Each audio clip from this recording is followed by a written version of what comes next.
আসসালামু আলাইকুম বন্ধুরা, আমরা অনেকেই লেখার সময় লেখার মাত্রা সোজা করে দিয়ে লিখি, আবার অনেকেই এই রকম করে ভাঁজ ভাঁজ দিয়ে লিখি। দেখুন, এটাকে অনেক সময় অনেকেই টানা লেখাও বলতে পারেন।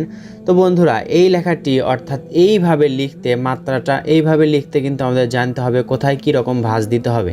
এজন্য আমাদের বর্ণমালা শেখার সময়ই কিন্তু এটা শিখতে হবে। তো বন্ধুরা, চলুন দেখে আসি কিভাবে বর্ণমালা শিখলে আমরা এরকম করে লেখা লিখতে পারবো বা মাত্রাটা ঠিক ওই রকম করে দিতে পারবো।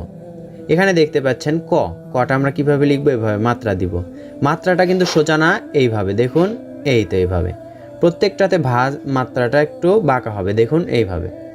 তাহলে মাত্রাটা দেখতে ওই রকম লেখার মতো লাগবে এবং সুন্দর লাগবে। এভাবেও আপনারা শিখতে পারেন আপনাদের এই লেখাটা যদি ভালো লেগে থাকে।